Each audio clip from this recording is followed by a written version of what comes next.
তো যেটা বলছিলাম আপনার এখানে সেই দিক থেকে আসলে সফলতা বিফলতার প্রশ্নটাই, চুক্তিটা একটা হোয়াট ইজ দ্যাট কল ইররেলিভেন্ট, অপ্রাসঙ্গিক একটা চুক্তি, যেটা ম্যাডাম খালেদা জিয়া বলেছেন একটা রাষ্ট্রের সঙ্গে তার একটা পার্টিকুলার জনগোষ্ঠী বা একটা পার্টিকুলার অঞ্চলের কোনো জনগণের কোনো চুক্তি হতে পারে না। তাহলে তো সার্বভৌমত্ব থাকলো কোথায়? ইন্টারন্যাশনাল রিলেশনসের পার্সপেক্টিভ থেকে যদি বলেন, একটা সার্বভৌম রাষ্ট্রে state itself is an actor, সে নিজেই তো একটা অ্যাক্টর এখানে, তাই না? তো সে একটা অ্যাক্টর ইন্টারন্যাশনাল সিস্টেমে আরেকটা অ্যাক্টরের সঙ্গে সে কমিউনিকেট করবে, আরেকটা অ্যাক্টরের সঙ্গে সে চুক্তি করবে, বোঝাপড়া করবে। সে যখনই ইন্টারনাল কোনো সাব ন্যাশনাল অ্যাক্টর বা নন স্টেট অ্যাক্টরের সঙ্গে যখনই আলোচনায় বসে, তার মানে সে কিন্তু ইনডাইরেক্টলি স্বীকৃতি দিল there is a non state actor which is equally powerful like the state. তখনই কিন্তু আপনার সার্বভৌমত্ব বিপন্ন হচ্ছে। থিওরিটিক্যালি কিন্তু আপনার সার্বভৌমত্ব কিন্তু আপনি তখনই আপনি স্যাক্রিফাইস করে দিলেন যখন আপনি রিকগনাইজ করছেন, রিকগনিশন দিচ্ছেন যেখানে একটা নন স্টেট অ্যাক্টর আছে যারা সরকারের সঙ্গে আলোচনা টেবিলে বসার মতো শক্তি সঞ্চয় করেছে। But is it fact? এটা কিন্তু সত্যি না। 97-এ যখনকার কথা চুক্তিটা স্বাক্ষরিত হয়েছে, সে সময়টাতে অ্যাকচুয়ালি তখনকার যে শান্তি বাহিনী হিসেবে পরিচিত ছিল, আমরা সন্ত্রাসী বলি, এদের সঙ্গে আমাদের বিভিন্ন যে এনকাউন্টারগুলো হতো, ওদেরকে আমরা এমন একটা পর্যায়ে নিয়ে গিয়েছিলাম, দিস ইজ রিয়াল ফ্যাক্ট। আমরা নিজের তখন হিলট্রাক্সে, আমার প্রায় 6 বছরের মধ্যে হিলট্রাক্সে চাকরি করার অভিজ্ঞতা আছে। ওদেরকে আমরা এমনভাবে কোণঠাসা করে ফেলেছিলাম, they were in a position, আর কিছুদিন পর তারা নিজেরাই সারেন্ডার করতে, তারা অলরেডি একতরফা যুদ্ধবিরতি ডিক্লেয়ার করে তারা মানে সারেন্ডারের প্রস্তাব নানাভাবে পাঠাচ্ছিল। সেই সময় আমরা চুক্তি করেছি। এই সময়টাতে আমি নতুন আমার সবকিছু সারেন্ডার করে আমি কেন চুক্তিটা করলাম? Because it was dictated by India to a pro-Indian element then, মানে আমাদের দেশের গভর্নেন্সে যারা ছিলেন আর কি, আওয়ামী লীগ। তো সেদিক থেকে আমি চিরকালই বলেছি, আপনিও বলেছেন বিভিন্ন জায়গাতে, আমি এটা বলেই যাব, এই চুক্তির কোনো বৈধতা বা কোনো প্রাসঙ্গিকতা আমি খুঁজে পাই না। বরঞ্চ আমার মনে হয়েছে এই চুক্তিতে আমাদের লাভের চেয়ে ক্ষতি হয়েছে অনেক বেশি। আচ্ছা, আমরা আদিবাসী নিয়ে আপনি কিছু কথা বললেন, আমি যদি আপনার কাছে জানতে চাই মানে পয়েন্ট আকারে, যে তারা হঠাৎ করে তারা মানে শান্তি চুক্তি করেছে উপজাতি হিসেবে, তারা উপজাতি কোটা ভোগ করছে, হ্যাঁ, বাট আবার আদিবাসী চায়। আবার আমরা সমতলে দেখতে পাচ্ছি, সমতলের যারা ট্রাইবাল জনগোষ্ঠী আছে তারা নিজেদেরকে ক্ষুদ্র নৃগোষ্ঠী নামে, তাদের বিভিন্ন সংগঠনের নাম কিন্তু ক্ষুদ্র নৃগোষ্ঠী আছে, হ্যাঁ। এবং আপনি দেখেন বিএনপির একটা সংগঠন আছে, বিএনপি সমর্থিত জাতীয়তাবাদী ক্ষুদ্র নৃগোষ্ঠী দল, এবং তারা রেগুলার প্রোগ্রাম করছে। তো তাহলে এই সমতলের মানে ট্রাইবাল, তারা যদি জাতীয় মানে ক্ষুদ্র নৃগোষ্ঠী হিসাবে নিজেদের পরিচয় দিতে অস্বস্তি বোধ না করে, তাহলে পাহাড়ের এরা কেন এই মানে তাদের এতে অস্বস্তি হচ্ছে, আর তারা কেনই বা আদিবাসী দাবি করছে? আচ্ছা, আমি একটু সরি, আমি হয়তো ইট মাইট সাউন্ড লিটল থিওরিটিক্যাল, আমি একটুখানি একটা থিওরিটাকে ব্যাখ্যা করতে চাই। যেমন আইডেন্টিটি পলিটিক্সের ব্যাপার যেটা বললাম, আপনার আইডেন্টিটির ফরমেশনের মূলত দুটো ক্যাটাগরি আছে। একটা বলে প্রিমর্ডিয়াল, মানে প্রিমর্ডিয়াল আইডেন্টিটিটা কীরকম, যেটা আপনার আদি তত্ত্ব যেটাকে বলা হয়। আরেকটা হচ্ছে কনস্ট্রাকটিভিস্ট, মানে গঠন তত্ত্ব। এবং প্রিমর্ডিয়ালিস্ট আইডেন্টিটি হচ্ছে রেইসগুলো পড়ে, বিভিন্ন রেইস, যেমন মঙ্গোলয়েডের একটা রেস, আমাদের আরিয়ান একটা রেস ছিল, তারপর দ্রাভিডিয়ানের একটা রেস ছিল। এরা হচ্ছে বিভিন্ন রকমের রেসটা কিন্তু স্কিন কালার, আপনার চোখের রং, চুলের রং, গঠন, এগুলো দেখে, যেটা ব্লাড লাইনের সঙ্গে ডাইরেক্টলি রিলেটেড। কিন্তু আমরা এমন একটা জগতে বসবাস করছি যেখানে কিন্তু এই রেশিয়াল ডিস্টিংশনটা আস্তে আস্তে মার্জ হয়ে যাচ্ছে, ক্রস ম্যারেজ হচ্ছে বিভিন্ন জায়গাতে, মানুষ মাইগ্রেট করছে এক জায়গা থেকে আরেক জায়গায়, ওখানে ক্রস ম্যারেজের মাধ্যমে আস্তে আস্তে এই রেশিয়াল ডিস্টিংশনটা কিন্তু আস্তে আস্তে অবলিটারেটেড হয়ে যাচ্ছে। তা থাকলোটা কি? থাকলো আমার ওই যে গঠন তত্ত্ব, যে কনস্ট্রাকটিভিস্ট আইডেন্টিটি, মানে আমার আইডেন্টিটিটাকে আমি নিজে তৈরি করে নিব, তখনই কতগুলো ন্যারেটিভ তৈরি করা হয়। তো গঠন তত্ত্বের ভেতরে একটা বড় জিনিস হচ্ছে এই যে আমরা যে একটা ন্যাশন বলে যে কথাটা বলি, একটা ন্যাশন বিল্ডিং, যে জাতীয়তাবাদ, এটা কিন্তু একটা পলিটিক্যাল আইডেন্টিটি। একটা within a nation there could be number of ethnic groups. তার এথনিসিটিটা কিন্তু এটাকে পুরোপুরি প্রিমর্ডিয়ালও বলা যাবে না, এটা একটা কনস্ট্রাকটিভিস্ট থিওরির ভেতরেই পড়ে, but it is closer to race, ethnicity যেটা। কিন্তু যখন একটা সরকার, একটা দেশ গঠন করা হয়, জাতি গঠন করা হয়, ন্যাশন বিল্ডিং করা হয়, তখন একটা পলিটিক্যাল আইডেন্টিটি তৈরি করা হয়, সিটিজেন, যার উপর ভিত্তি করে সিটিজেনশিপ দেওয়া হয়, একটা দেশের সিটিজেন হিসেবে রিকগনাইজ করা হয়, মানে ordinary citizen, not migrated citizen. সেটার জন্য আমরা করি কি, আমরা একটা কমন প্ল্যাটফর্ম দাঁড় করাই, যে এটা হচ্ছে ন্যাশন বিল্ডিং প্ল্যাটফর্ম। এই প্ল্যাটফর্মের উপর যারাই আছে, রিগার্ডলেস অফ তোমার কি এথনিসিটি, তোমার কি এথনিসিটি, তোমার কি এথনিসিটি, রিগার্ডলেস অফ দ্যাট আমরা সবাই বাংলাদেশি, এই ন্যারেটিভটাকে আমরা দাঁড় করানোর চেষ্টা করি। তো আপনি বাংলাদেশের ভেতরে সমতলে যে গারো, সাঁওতাল বা অন্যান্য যারা আছে, আরো তো আমাদের প্রচুর ক্ষুদ্র নৃগোষ্ঠী আছে, সমতলেই বেশি, সমতলেই বেশি, 13টা বা আমার হিসেবে 17টা, বাকি এখানে মানে 50টার ভিতরে এখানে 17টা বাদ দিলে আর বাকি থাকে 33টা এখানে। তার মানে কি এদের ভিতরে কিন্তু কোনো আক্ষেপ নেই, ওদের তো কখনো মনে হয়নি যে আমরা বৈষম্যের শিকার হচ্ছি। এরা সবাই এই ন্যাশন বিল্ডিং প্ল্যাটফর্মের ভিতরে নিজেরা সুন্দরভাবে জায়গা করে নিয়েছে, মানে they believe that we belong to this nation. আমরা এই বাংলাদেশের নাগরিক হিসেবে ধর্ম বর্ণ নির্বিশেষে একজন বাংলাদেশের নাগরিকের যে সুবিধাদি প্রাপ্য, আমি সেটুকু যদি পেয়ে থাকি আমি হ্যাপি, না পেলে তখন আমি প্রতিবাদ জানাবো। যেমন কোটা আন্দোলনের মাধ্যমে যেটা হলো আর কি, সবাই তো বাংলাদেশের নাগরিক, সো কল্ড মুক্তিযুদ্ধের যে আপনার মনে করেন কি বলে দৌহিত্র, সে কোটা পাচ্ছে, আরেকজন কোয়ালিফাইড লোক কোটা পাচ্ছেন, এটার বিরুদ্ধে তো বৈষম্যের বিরুদ্ধে আন্দোলনটা শুরু হলো। কিন্তু এখানে কিন্তু কেউ বলছে না যে আমি বাংলাদেশি, তুমি অন্য কোনো দেশের, এই জন্য আমাদের মধ্যে বৈষম্য হচ্ছে। এই ধরনের আন্দোলন হইতেই পারে, কিন্তু আপনি যখন নাকি একটি এথনিসিটিকে ক্রাইটেরিয়া ধরে যে I belong to a different ethnicity, আমি মঙ্গোলয়েড বা কি বলে এটাকে ইন্দো মঙ্গোলয়েড রেসের লোক, আমি চাকমা বা মারমা, আমার একটা সেপারেট জাতিসত্তা আছে, আমার একটা সেপারেট আইডেন্টিটি আছে, কেউ তো তার আইডেন্টিটি ডিনাই করতেছে না। কিন্তু এই আইডেন্টিটির উপর ভিত্তি করে ওই এলাকার ভিতরেই বসবাসরত বাংলাদেশে আরেকজন নাগরিকের চাইতে তুমি যে বেটার ফ্যাসিলিটি ক্লেম করছো, বেটার সুযোগ সুবিধা ক্লেম করছো, দ্যাট মিনস এই রিসেন্টমেন্টের বা বৈষম্যের সূত্রপাত তো তারা ঘটাচ্ছে। এটা কেন ঘটাচ্ছে আমি আবারও আসছি। আপনি যদি আজকে ভালো, আপনি পার্বত্য চট্টগ্রাম সম্পর্কে আপনার প্রচুর knowledge, you know much of the things going on there. আপনি দেখেন পার্বত্য চট্টগ্রামে এতগুলো ক্ষুদ্র নৃগোষ্ঠী আছে, এই শান্তি চুক্তির বেনিফিটটা ঘরে তুলতে পেরেছে কয়টা উপজাতি বা কয়টা ক্ষুদ্র নৃগোষ্ঠী? আজকে তারপরে মুরং, খিয়াং, খুমি, চাক, লুসাই, তংচেঙ্গা, এরকম যে ওরা কি এই শান্তি চুক্তির সামান্যতম বেনিফিটটা পাইছে? তাহলে আমরা কিভাবে বলবো যে এই শান্তি চুক্তিটা ক্ষুদ্র নৃগোষ্ঠীর ভাগ্য পরিবর্তনের জন্য, ভাগ্য উন্নয়নের জন্য? তারা বলছে না কেন? মানে যে এই যে মানে আপনি যদি আপনার কথাটাকে ধরে নিই যে শান্তি চুক্তির ফলে দুটো বা তিনটা জনগোষ্ঠী বা যেটা আপনি কিছুক্ষণ আগে বললেন যে এলিট, তারা সমস্ত সুযোগ সুবিধা নিয়েছে, তাহলে এই যে মুরং, চাক বা পাংখ, লুসাই, তারা কেন মানে তাদের মানে শাউট করছে না? যে খুব একটা জেনুইন প্রশ্ন করেছেন, আমি আপনার এখান থেকে উত্তরটা দিয়ে দিচ্ছি।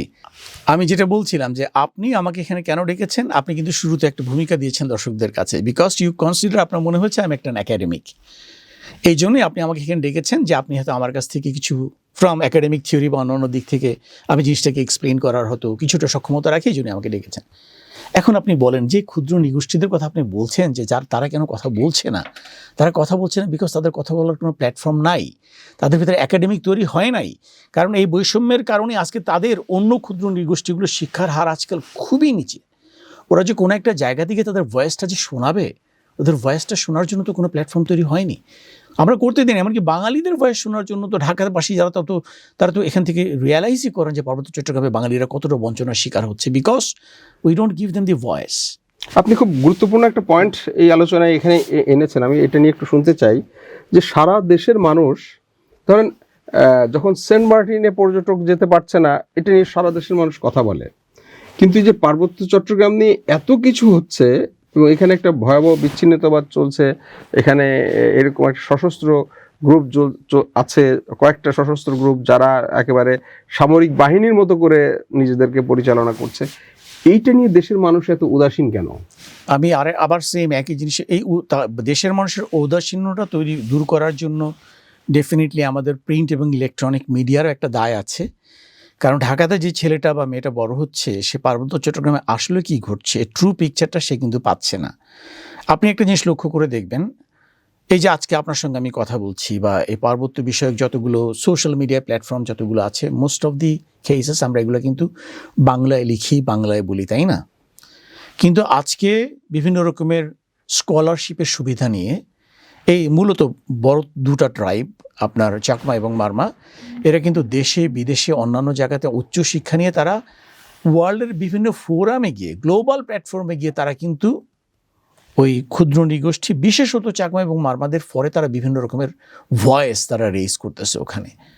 বিকজ আমরা তাদেরকে পার্বত্য চুক্তির মাধ্যমে সুযোগ তৈরি করে দিয়েছি, উন্নত শিক্ষা, অ্যাডভান্সড লার্নিংয়ের সুযোগটা করে দিয়েছে। সেই সুযোগটা নিয়ে আজকে তারা গ্লোবাল প্ল্যাটফর্মে গিয়ে তারা সুন্দর ইংরেজিতে যুক্তিতর্ক করে তারা তাদের ফরে আর্গুমেন্টগুলোকে প্লেস করছে। তার কাউন্টারে, বিপরীতে আমাদের কোনো ন্যারেটিভ ডেভেলপ হচ্ছে না, বঞ্চিতদের পক্ষ থেকে কোনো ন্যারেটিভ হচ্ছে না, বিকজ তাদেরকে আমরা শিক্ষিত হওয়ার সুযোগ। আমি ন্যাশনালের কথা বলছি, সাধারণ মানুষ, দেশের মানুষ কেন এটা নিয়ে উদাসীন কেন? মানে অর্থাৎ আমি, আপনি, আমাদের মতো আমাদের বিভিন্ন ইউনিভার্সিটির অধ্যাপক যারা বাংলাদেশের এলিট ক্লাস, তাদের অনেকের ভিতরে এরকম একটা ধারণা ওইটা আর্মি সব সমস্যা সৃষ্টি করছে, বা বাঙালিরা ওখানে গিয়ে সব সমস্যা সৃষ্টি করছে। অনেক মানুষের ভিতরে এরকম, বাঙালিদেরকে কেন ওখানে পাঠানো হয়েছে, এইটা ওদের এলাকা, এই যে আদিবাসী বললে সমস্যা কি, এইটা কিন্তু আমাদের খুব শিক্ষিত বাঙালিদের মধ্যেই এই ধরনের ধারণা রয়ে গেছে। আমার মনে হয় এই বিষয়গুলো আমরা কেন ক্লিয়ার করতে পারলাম না এত বছরেও?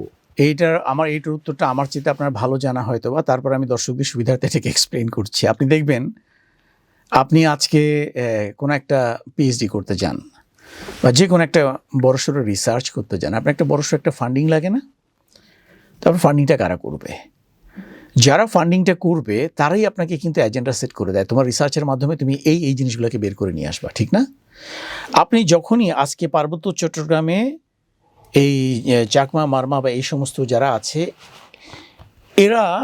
এদেরকে হাইলাইট করে বা তথাকথিত আদিবাসীর রেটরিক তুলে আপনি কোনো রিসার্চ করতে চান, ওয়েস্ট থেকে, ইন্ডিয়া থেকে, নানা জায়গা থেকে প্রচুর ফান্ডিং পাবেন। আর কোনো গবেষক যখন চায় যে আমি বাঙালিদেরকে নিয়ে গবেষণা করব, আমি একটা মুরংকে নিয়ে, আমি একটা ওই যে ম্রো বা ওই যে আপনার তঞ্চিঙ্গা কাউকে নিয়ে আমি গবেষণা করব, আপনি কিন্তু ফান্ডিং পাবেন না। তো দিন শেষে কিন্তু মানি ম্যাটার্স।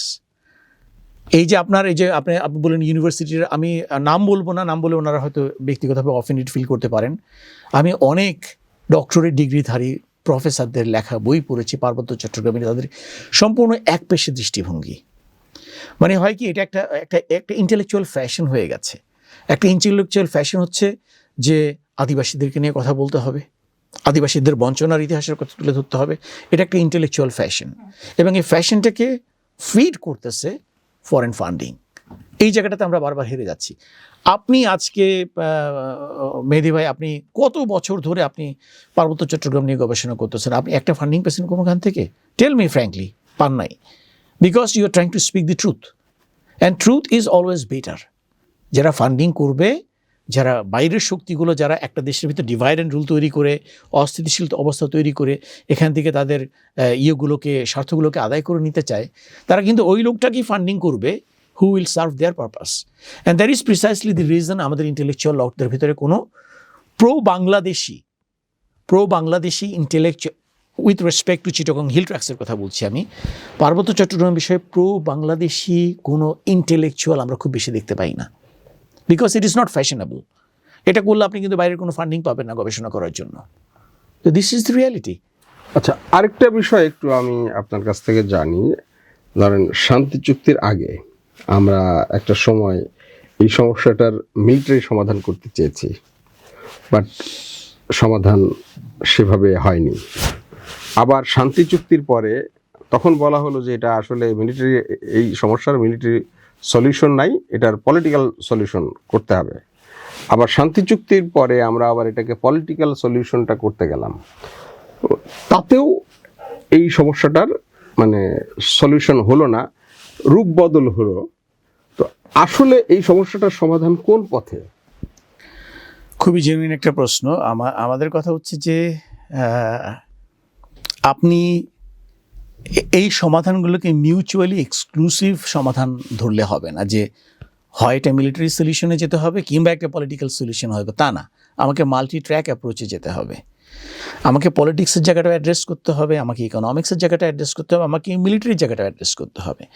এখন মিলিটারি কোন জায়গাটা অ্যাড্রেস করবে? মিলিটারি অ্যাড্রেস করবে তার মিলিটারি উইংকে। সিম্পল। আজকে পার্বত্য চট্টগ্রামের ইউপিডিএফ বা অন্যান্য সন্ত্রাসী সংগঠন অস্ত্রের ভাষাটাই ভালো বুঝে, ওরা যে ভাষা ভালো বুঝে সেই ভাষাতেই তাদের সঙ্গে কথা বলতে হবে। Plain and simple is that. তাদেরকে আপনাকে মোকাবেলা করতে হবে, মিলিটারি মাইট দিয়ে মোকাবেলা করতে হবে। কিন্তু আমার এই মিলিটারি মাইটের কোল্যাটারাল ড্যামেজ হিসেবে একজন সাধারণ পাহাড়ি কিংবা বাঙালি যাতে কোনোভাবেই ক্ষতিগ্রস্ত না হয়, ওই রেস্ট্রেইনটুকু আমার অ্যাপ্লিকেশন অফ মিলিটারি ফোর্সের সময় আমাকে ওই জিনিসটা লক্ষ্য রাখতে হবে। আমার যাতে একজন নিরীহ লোক যে এর মধ্যে নাই, সন্ত্রাসী না, সন্ত্রাসীদের সহযোগীও না, কোনোভাবে তাদের লজিস্টিক সাপোর্ট বা কিছুই আশ্রয় প্রশ্রয় দিচ্ছে না, ওই লোকটা পাহাড়ি হোক, বাঙালি হোক, উপজাতি, ক্ষুদ্র নিগোষ্ঠী যেই হোক, তার গায়ে যাতে টোকাটাও না লাগে, এটা আমাদেরকে এনশিওর করতে হবে। 1 নাম্বার, এটা হচ্ছে মিলিটারি সলিউশন। এবং মিলিটারি সলিউশন আমাদেরকে that has to be one of the option. ওদের মিলিটারি কম্পোনেন্টকে নিউট্রালাইজ করে যে আপনাকে মিলিটারি অপশনে যেতেই হবে। But it is not at the expense of sacrificing the other options. এটা মানে এই না যে আমি পলিটিক্যাল বা আমি সোশ্যাল বা ইকোনমিক কোনো অপশন আমি যাব না। ইকোনমিক অপশনটা আমরা খুব ভালোভাবেই করেছি। আমার মনে হয় পার্বত্য চট্টগ্রামে বিগত বছরগুলো যেই পরিমাণ ইনফ্রাস্ট্রাকচারাল ডেভেলপমেন্ট, অবকাঠামোগত উন্নয়ন হয়েছে, রাস্তাঘাট, যোগাযোগ ব্যবস্থা যেভাবে বেড়েছে, বাংলাদেশের অন্য যে কোনো অঞ্চলের তুলনায় সেটা কিন্তু কম না, বরঞ্চ কোনো কোনো ক্ষেত্রে বেশি। সো ওই দিক থেকেও কিন্তু আমরা খুব ভালো একটা অবস্থানে আছি। আমাদের বাকি থাকলো কিন্তু পলিটিক্যাল ব্যাপারটা। এখানে অনেকেই কিন্তু বলে থাকেন যে কিছুদিন আগে আমি আপনারও একটা পোস্টে দেখলাম যে ফুরামনে যে ঘটনাটা ঘটলো, যে ওখানে আর্মি কী করছে। বিষয়টা হচ্ছে army is a tool of national পাওয়ার, যে টুলটাকে কিন্তু ব্যবহার করে পলিটিক্যাল মাস্টাররা। সো আপনার পলিটিক্যাল রোড ম্যাপটা, আপনার পলিটিক্যাল স্ট্র্যাটেজিটা ক্লিয়ারলি ডিফাইন করতে হবে যে আপনার আসলে হিল ট্র্যাক্সে কী চান পলিটিশিয়ানরা। তখন মিলিটারি করবে কি আপনার ওই কৌশলটাকে বাস্তবায়নের জন্য সে তার সর্বশক্তি দিয়ে কাজ করবে। সো গ্রিন সিগন্যালটা আসতে হবে কিন্তু পলিটিক্যাল লিডারশিপের কাছ থেকে। আজকে হিল ট্র্যাক্সে যেই পরিমাণ আর্মি আছে অলরেডি, যেটুকু আছে, অনেকে আমার সঙ্গে এই ব্যাপারে আর্গু করতে পারেন, ওদেরকে আমরা কিছু টেকনোলজিক্যালি আরেকটু এম্পাওয়ার, আরেকটু যদি মনে করে স্ট্রেনথেন করে এদেরকে দিয়ে কিন্তু এই যেসব খুচরা কী সব সন্ত্রাসী দলটল আছে এদেরকে কিন্তু করে নিউট্রালাইজ করা কিন্তু খুবই সম্ভব। কিন্তু এটার জন্য স্টেট লেভেল থেকে একটা গ্রিন সিগন্যাল থাকতে হবে, স্টেট লেভেল থেকে, যে আমরা পার্বত্য চট্টগ্রামে কোনো অস্ত্র ঝনঝনানি দেখতে চাই না, এটা পরিষ্কার করতে হবে। যারা অস্ত্রধারী সন্ত্রাসীদেরকে সহযোগিতা, সেটা অর্থ দিয়ে হোক, আশ্রয় দিয়ে হোক, খাবার দিয়ে হোক, কোনো ধরনের সহযোগিতা করবে, তাদেরকে আইনের আওতায় আনা হবে। এই ব্যাপারগুলো যদি আমরা খুব স্ট্রিক্ট, এখন এই ব্যাপারটাতে আমাদের পলিটিশিয়ানরা হয়তো স্ট্রিক্ট হতে চান না, যে ওইটাকে আবার নতুন করে ওয়েস্ট থেকে আওয়াজ তোলা হয় কিনা যে পার্বত্য চট্টগ্রামে মানবাধিকার লঙ্ঘিত হচ্ছে, যেটা কমন কার্ড। ওয়েস্ট সবসময়, আমাদের ইন্ডিয়াও কমন কার্ডটা প্লে করে থাকে যে মাইনরিটি নির্যাতিত হচ্ছে। এই জায়গাতে আমাদের একটা পলিটিক্যাল কারেজের দরকার। যারা এই ক্ষমতায় আসবে নির্বাচনের মাধ্যমে, তাদের এই কারেজটুকু থাকতে হবে যে তুমি বললেই আমার বাংলাদেশে মানবাধিকার লঙ্ঘিত। আমরা তো নিজেরা দেখতে পাচ্ছি এখানে কি হচ্ছে। আমাদের এই যে কারেজের কথা বললেন, আমাদের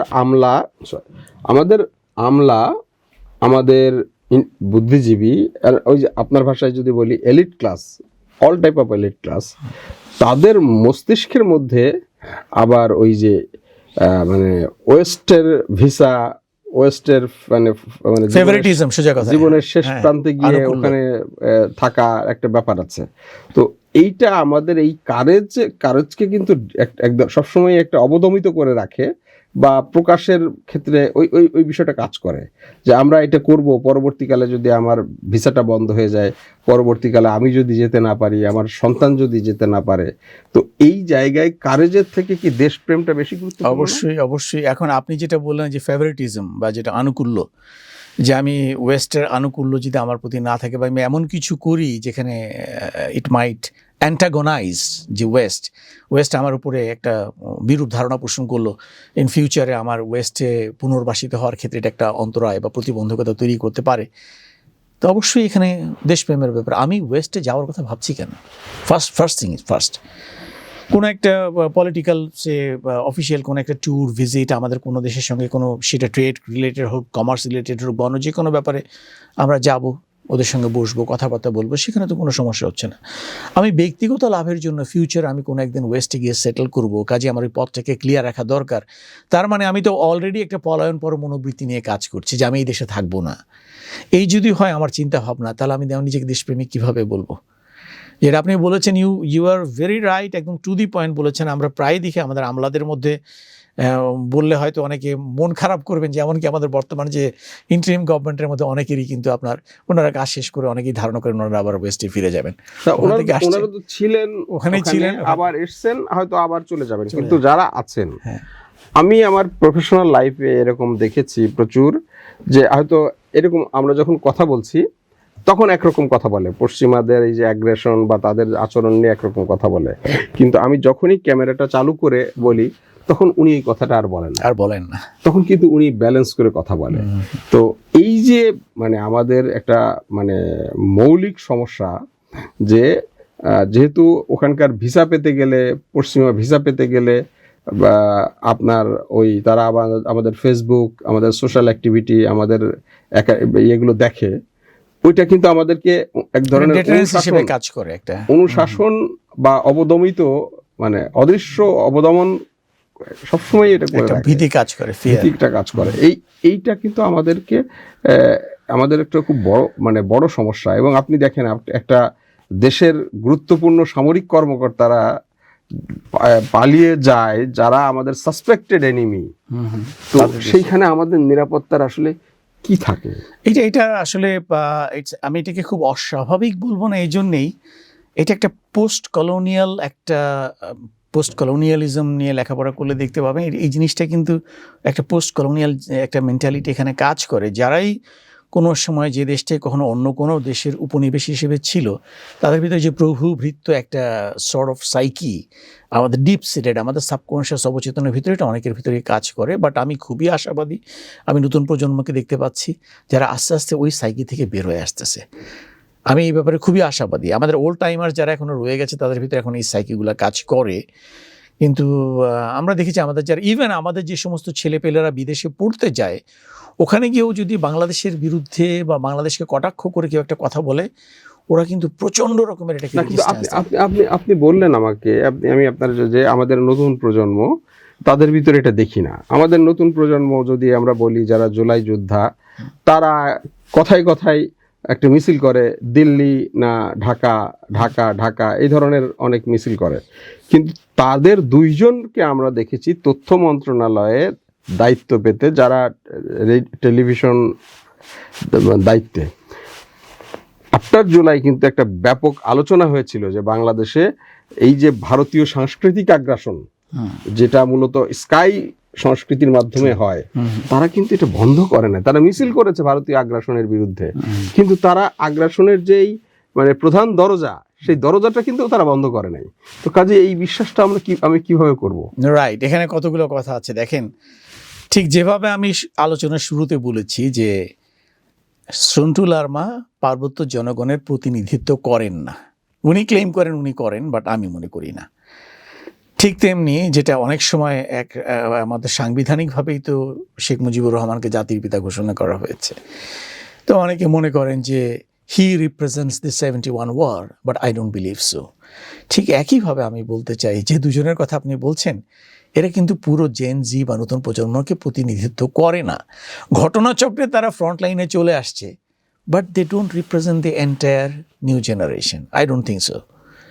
যদি ওদের ভিতরে নতুন জেনারেশনের চিন্তাভাবনা কাজ করতোই, তাহলে তারা ওই কাজগুলো করতে পারতো না। যেমন আজকে তাদের সম্পর্কে সত্য মিথ্যা জানি না, হয়তো ফিউচারই বলে দিবে, তাদের সম্পর্কে যে দুর্নীতির অভিযোগগুলো আসছে প্রমাণিত হয়তো দূরে থাক, অভিযোগটা ওঠার পেছনে তো কিছু ইনিশিয়াল কিছু সিগন্যাল বা সিমটমস বা কিছু একটা দেখেই তো মানুষ অভিযোগগুলো তোলা শুরু করেছে।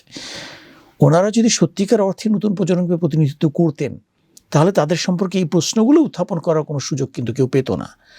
সো এই জায়গাটাতে একটু আমাদের আছে। আর আরেকটা ব্যাপারও আছে যে অ্যাকচুয়ালি আমরা একটা দরিদ্র দেশ, আমাদের মানুষগুলো একটু দরিদ্র, ফলে আমাদেরকে খুব সহজেই কিনে ফেলা যায়। This is a bad luck, আমাদের জন্য দুর্ভাগ্যজনক যে খুব সহজেই আমাদেরকে খুব অল্প মূল্যে কিনে ফেলা যায়।